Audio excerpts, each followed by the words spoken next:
ದೇಶದಲ್ಲಿ BJPಯವರ ಗೂಂಡಾಗಿರಿ, BJPಯವರ ರೌಡಿಸಮ್ ಜಾಸ್ತಿ ಆಗಿದೆ.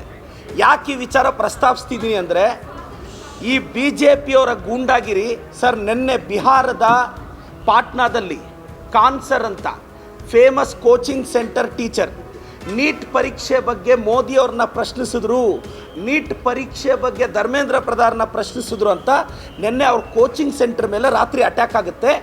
8 ರಿಂದ 10 ಸಲ ಗನ್ ಫೈರ್ ಮಾಡ್ತಾರೆ. ಒಬ್ಬ ಕಾನ್ಸರ್ ಅಂತ ಬಡವ್ರ ಮಕ್ಕಳಿಗೆ ಟೀಚರ್ ಪಾಠ ಹೇಳ್ಕೊಡೋ ಟೀಚರು ಕೇಂದ್ರ ಸರ್ಕಾರದ ವಿರುದ್ಧ ಮಾತಾಡಿದ್ರು ಅಂತ BJP ಗೂಂಡಾಗಳು ಹೋಗಿ BJP ಬೆಂಬಲಿತರು ಕೋಚಿಂಗ್ ಸೆಂಟರ್ನೇ ಪುಡಿ ಮಾಡಾಕಿದ್ದಾರೆ. ಮೋದಿಯವರ ಗೂಂಡಾಗಿರಿ ಯಾವತ್ತು ನಿಲ್ಲುತ್ತೆ?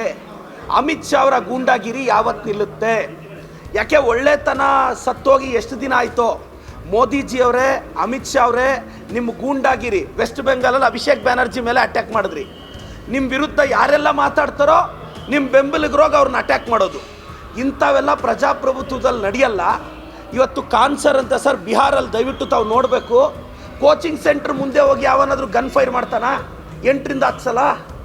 ಆ BJP ಅಲ್ಲಿ ಬಿಹಾರಲ್ಲಿರೋದು BJP, ಸೆಂಟ್ರಲ್ಲಿರೋದು BJP. ನಾಲಾಯಕಗಳು, ಅಯೋಗ್ಯರು, ಅಸಮರ್ಥರು, ರೌಡಿಗಳು, ಗೂಂಡಾಗಳು ಈ BJPಯವರು. ನಾನು ಮತ್ತೊಮ್ಮೆ ಇದೆಲ್ಲ ಘಟನೆಗಳು ನೋಡ್ತಾ ಇದ್ದರೆ ನನಗೆ ಅನಿಸ್ತಿದೆ, BJP ಹಟಾವ್ ದೇಶ್ ಬಚಾವ್, BJP ಹಟಾವ್ ದೇಶ್ ಬಚಾವ್ ಅಂತ ಹೇಳಕ್ಕೆ ಇಷ್ಟಪಡ್ತೀನಿ ಸರ್. Thank you. ಇಲ್ಲ, ಅದು ಮೌನವಾಗಿ ಏನಲ್ಲ ಸರ್. ನೋಡಿ, ಅಲ್ಲಿ ಬರ್ತಿದ್ದೆ, ಆ ಸಂದರ್ಭದಲ್ಲಿ ಒಂದು ಹಿರಿಯ ನಾಯಕರು ಹೊರಡ್ತಾ ಇದ್ದಾರೆ, ಹೊಸ ನಾಯಕರು ಬರ್ತಿದ್ದಾರೆ. ಆ ಸಂದರ್ಭದಲ್ಲಿ ನಾನು ಆ ಗ್ಯಾಪಲ್ಲಿ ಏನು ರಿಯಾಕ್ಟ್ ಮಾಡೋದು ಅಂತ ಮಾಡಲಿಲ್ಲ ಅಷ್ಟೇ. ನಾನು ವೋಕಲ್ ಇದ್ದೀನಲ್ಲ, ನಾನು ಬಂದು ಮಾತಾಡ್ತಿದ್ದೀನಲ್ಲ. ಆವತ್ತೇನಂದರೆ ಕೆಲವು ಎಮೋಷ್ನಲ್ ಟೈಮಲ್ಲಿ ಏನು ಮಾತಾಡಿದ್ರೂ ತಪ್ಪಾಗುತ್ತೆ. ಸೊ ಆ ಭಾವುಕ ಕ್ಷಣದಲ್ಲಿ ಸುಮ್ಮನೆ ಇದೆ ಅಷ್ಟೇ ಸರ್, ಇನ್ನೇನಿಲ್ಲ. ಟ್ರೋಲ್ ಏನು ನನಗೇನು ಹೊಸಾದ ಸರ್?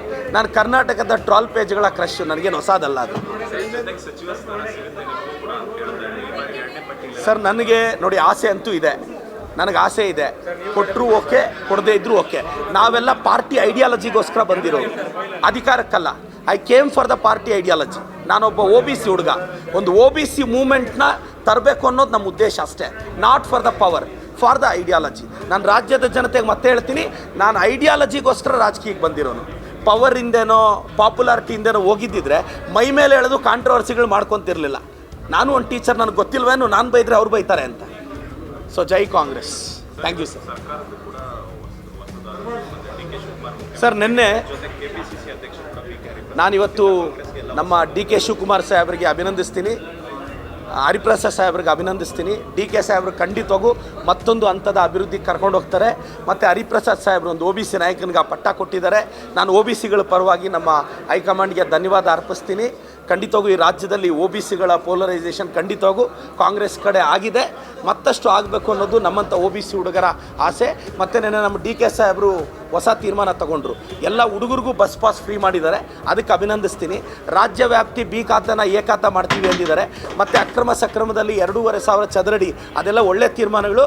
ರಾಜ್ಯದ ಜನತೆಗೆ ಹೇಳ್ತೀನಿ, ಇದನ್ನೆಲ್ಲ ದಯವಿಟ್ಟು ನೆನ್ಪಿಟ್ಕೊಳ್ಳಿ. ನಮ್ಮ ಕಾಂಗ್ರೆಸ್ ಪಕ್ಷಕ್ಕೆ ತಾವು ಆಶೀರ್ವಾದಿಸಬೇಕು. ಮತ್ತೊಮ್ಮೆ 28ಅಲ್ಲಿ ಬಂದು ನಾವು ಭಾಳಷ್ಟು ಇನ್ನು ಪೆಂಡಿಂಗ್ ಇರೋ ಕೆಲಸಗಳನ್ನ ನಮಗಿದು ಫಿನಿಷ್ ಮಾಡೋಕ್ಕೆ ಇನ್ನೊಂದು 6-7 ವರ್ಷ ಬೇಕು ಸರ್. ಖಂಡಿತವಾಗೂ ಅವಕಾಶ ಕೊಡ್ತಾರೆ ಅಂತ ಭಾವಿಸಿದ್ದೀನಿ. Thank you sir. If you like this video, ಬೇಗ ಲೈಕ್ ಮಾಡಿ, ಕಾಮೆಂಟ್ ಮಾಡಿ, ಶೇರ್ ಮಾಡಿ ಹಾಗೂ ಯೋಯೋ ಟಿವಿ ಕನ್ನಡವನ್ನು ಸಬ್ಸ್ಕ್ರೈಬ್ ಮಾಡಿ.